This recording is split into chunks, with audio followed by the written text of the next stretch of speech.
All right, gonna make another video. This is my metal pickups. One of the first albums I picked up was Evergrey. This is The Storm Within. This came out in 2016. I think they have a new album coming out, actually. This is a pretty good Evergrey record. The other record that they have, I'll put the name of it at the bottom of the screen because my mind is blanking right now. That's their best album. That's really, yeah, I mean, if you're gonna pick up an Evergrey record, pick that one up. But this one's okay as well. You know, if you're an Evergrey fan, I think you'll dig this, but it's basically progressive metal in the vein of kind of like a Symphony X kind of deal, maybe even like a little bit of Fate's Warning, kind of, you know, if you're thinking of other popular bands like that. But yeah, this is a good record. It's just probably not their best work. Their best work is definitely some of the earlier albums or the one that I can't think of the name of, but I'll put it on the bottom of the screen. Now, the record that I'm putting up there at the bottom of the screen, that's a 5 out of 5, 10 out of 10, 100%. Next record.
Next record is a 5 out of 5. This is Septic Flesh. This is The Great Mass. This is a gothic death metal band from Greece. Fantastic album.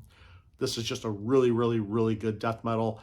It's very gothic. It has violins. It has just really great riffs. The singing kind of goes from death metal to kind of like gothic, even operatic male vocals in some cases. So great album. Pick this up if you don't have it.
Another album that I got in this month is Control Denied. This is Fragile Art of Existence. This is a reissue set 45 RPM.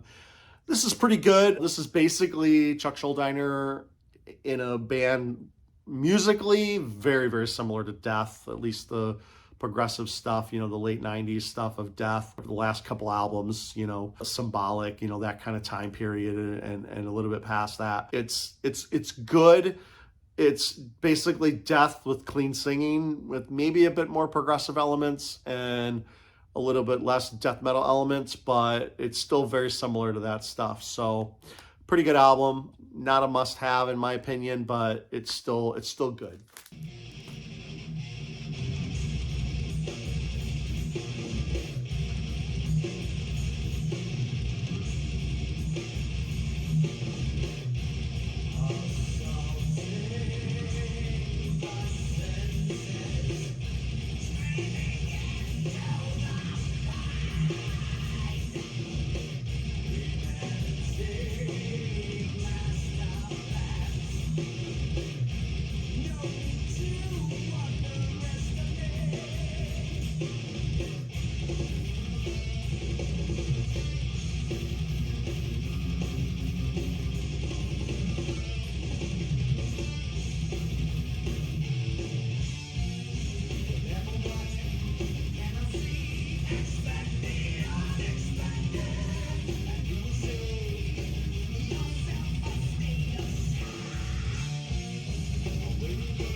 This is a must-have. This is a 5 out of 5, 10 out of 10, 100%.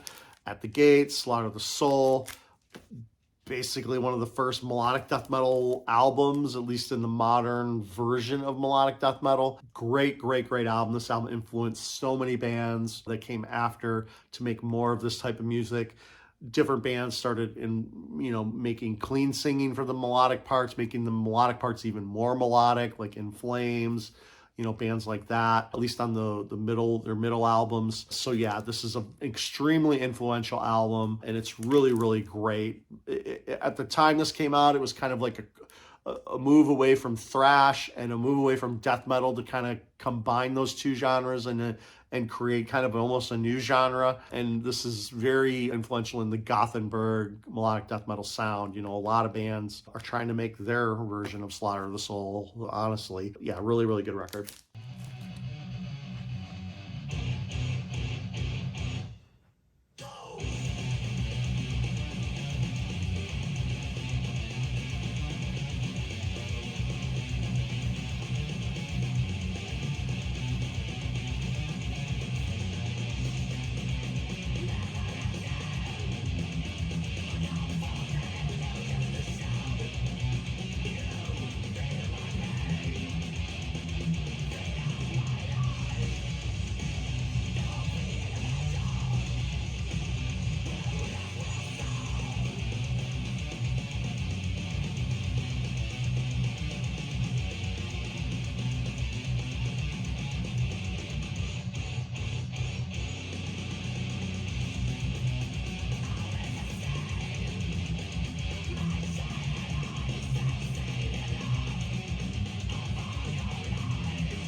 This is another great, great, great 5 out of 5, 10 out of 10 album. This is Obituary, Cause of Death. It's one of probably my favorite Obituary record.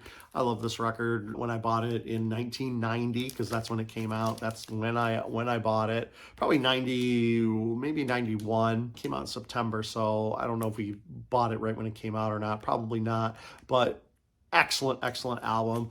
Florida death metal, really good example of this, but it's slower than like a Morbid Angel, but it has really, really, really great riffs. And James Murphy, who had solos on Death Spiritual Healing, does the solos here as well. Great, great, great album. Oh, and the other thing about Cause of Death, I wanted to mention a problem with this, not necessarily a problem, but they have the song Dying on here, and that song leads on the CD for this album. Dying, like this is obviously it's all one track, not one track, but it flows between songs. And Dying and Find the Arise are songs that are actually connected by kind of like this thunderstorm noise. And because they put Dying at the end of side 1 and Finally Arise at the beginning of side 2, that section gets messed up. What they did, though, in the live infection for this album, they did Obituary recorded this album again, but they recorded it live in the studio. They actually put those songs back together, which is definitely the way it should be. And it's the way it was on the very original press. And this pressing has bonus tracks on it that I feel are completely unnecessary. Demo versions of Infected and Memories Remain. You know, they're basically repeats of songs that are already on here. They're completely unnecessary, and I really wish they would have pressed this album correctly, you know, to match the CD, at least put Dying and Finally Arise together the way they should be, and the way that the original press of this album was. Sepultura kind of...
Obituary, Slowly We Rot. I really got lucky. I think it was record store day, and I went to a Lunchbox Records, and not only were they, you know, selling record store day stuff, but they had a bunch of stuff in the bins, and I got lucky and found the Cause of Death, Slowly We Rot, and the record I'm going to show next. I found all of these on the same day. And there was a couple other records that I left behind that I probably should have bought at the time, but I didn't.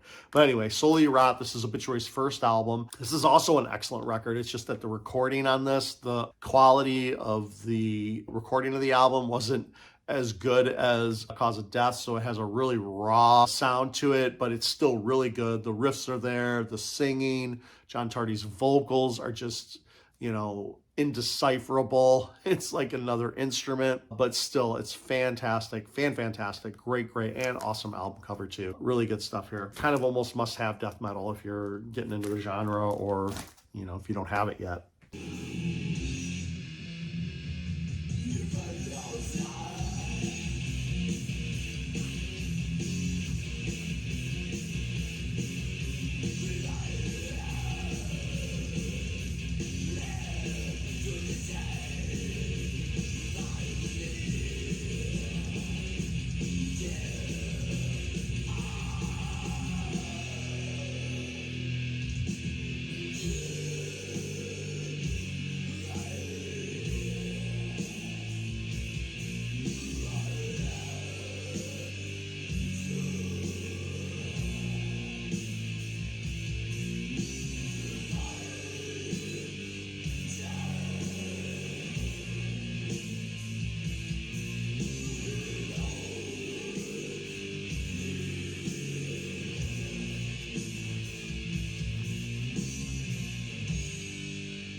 And this is the other album that I found that day. This is Sepultura, Beneath the Remains.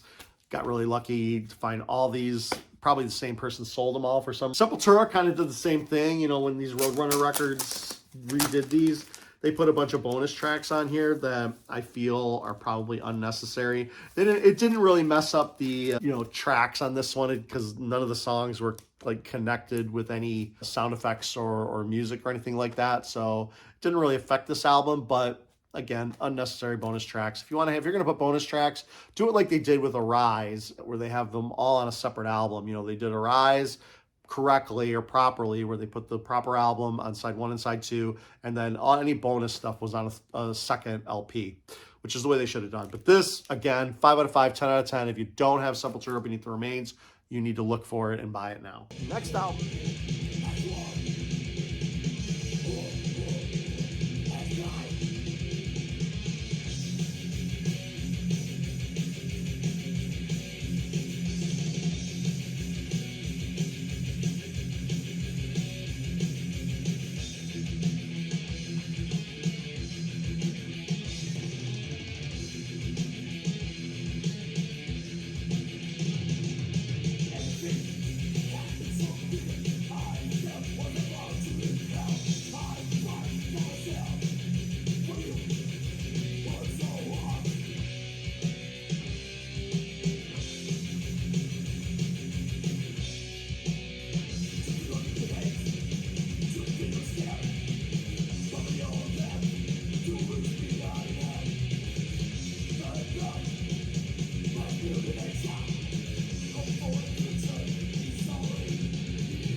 Next album is Wrathchild America. This is Climbing the Walls. This is another fantastic album. Really, really, really great stuff here. I love Wrathchild America. The first two albums, Climbing the Walls and 3D, are two of my favorite records that I have in my collection. I saw Wrathchild America open for Testament. They were in between Annihilator and Testament. This band is just almost hard to define. They're kind of like a hard rock thrash band in a way, you know, like they kind of mix elements. And this has, I'm not a huge fan of covers, but these guys cover the song Time from Pink Floyd, and they do a fantastic job. It's actually a kind of a faithful cover, but it does still sound like Wrathchild America. So, you know, because it's them playing it, but I just really think they did a really fantastic job. And I actually I just love the version of this song. I don't know if I prefer it, but I probably do. I'd rather listen to this version than the actual version of Time from Pink Floyd. But yeah, just because I think they do a little bit heavier in this album, of course, as well. And I got the promo with all the promo stickers on it, which is totally fine by me. I like that. It's got a promo here, it's got promo here, and it's got a play and say it sticker. Yeah, I ended up getting this on eBay when I bought it, I think, and I think I got a good deal. And I bought 3D not too long ago, and that was way, way more expensive. But that was only released on vinyl overseas in the UK. I think it was only ever pressed like once. So just though however many copies were pressed of 3D is all there is. This album...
This album I got probably on Amazon when they were really cheap, about 20 bucks. This is Slayer, South Heaven. Fantastic album. What an interesting follow-up to Rain and Blood. I mean, everything up to this album, including Rain and Blood, were very, very fast, you know, crazy solos. And this album, they just slow it down and they really make a statement with South of Heaven, that first song, where they're just like, you know, it starts out slow, it stays slow, it gets a little mid-pace. There really isn't a lot of super fast songs on here. There's a couple, But yeah, on this album, Ghosts of War is one of the best Slayer songs ever. I love that song. Really, really, really good album from Slayer.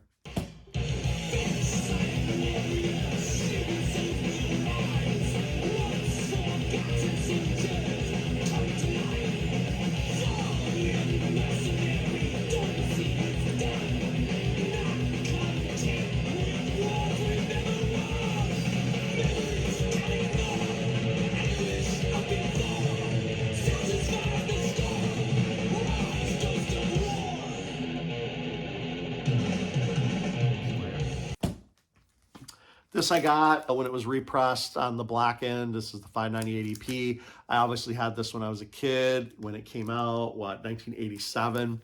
Yeah, so really good thrash metal record. Jason Newsted is new in the band. If you want to hear Jason play bass in Metallica, this is the first album that you're going to hear that. And then obviously when Justice comes out, they bury him in the mix, and then Black Album, he's back, and you can hear him then again. But yeah, it's kind of fucked up what they did to Jason Newsted. The hazing process he had to go through to be in Metallica. Kind of like, these are all fucking adults. They're all being fucking stupid. Anyway, really good album. 598 EP. Obviously a bunch of covers from a bunch of bands that Metallica likes. And they sound really good. I really like the rawness of this album and how it sounds. There's no other Metallica record that sounds like this, And I think Metallica kind of sounded unique throughout all their albums, I guess. So this one's really no exception, but it really does feel like demos and stuff like that. Like, all the instruments are there, the mistakes are there, the feedback is there. It's a really cool EP.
And I picked this up at Second and Charles, got it pretty cheap. Alice Cooper Constrictor. This album, I just listened to it too before making the video.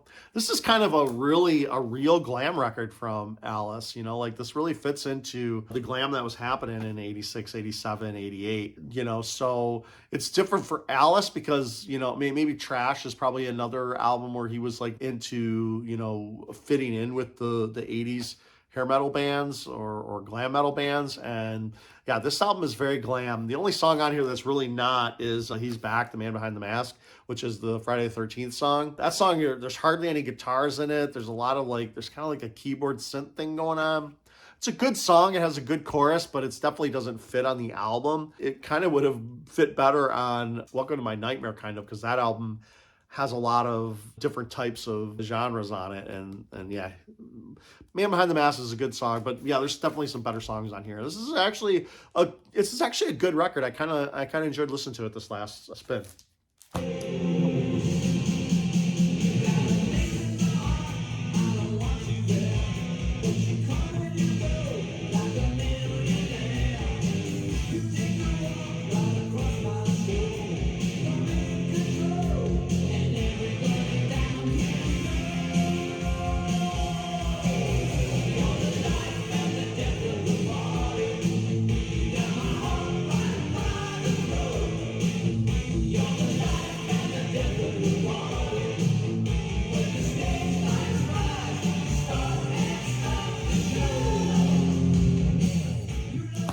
Couple more. This is UFO. This is Phenomenon. This is a great album. This is Michael Schenker still in the band at this point. And yeah, and if you go to a Iron Maiden concert, as soon as you start hearing Dr. Doctor playing, you better get ready to, Iron Maiden's about ready to come out, because as soon as that song ends, that's when Maiden comes out. They pretty much play that song, and that's what they come out to. So UFO obviously was probably a big influence on them, being new wave British heavy metal. And kind of this is like the precursor to new wave of British heavy metal music. Yeah, really good stuff. This is a really, really good album. There's Dr. Doctor on it, which is probably the biggest song. But yeah, other songs on here are really good too. Really good guitar playing as well.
And the last album is Blue Cheer. My version of this is it's kind of beat up, but the album is very loud anyway, like through the music. So I really don't hear a lot of the noise on here, but I think I got this for like $5 or $10 because when they looked at it, it has surface scratches on it and stuff like that, but really only in between tracks do I notice it myself. But anyway, good album. Summertime Blues is on here, which was the hit, but this is, kind of the precursor to heavy metal. A lot of people say this album, obviously Black Sabbath's first record, there's a few other albums you can point to that were really heavy at the time. And this is 1968. So heavy metal hadn't been invented yet. And these were some of the heaviest bands that were, around at the time. So yeah. Anyway.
Anyway, that's all I have for metal or hard rock and metal, mostly metal, but all right, that's it. Thanks.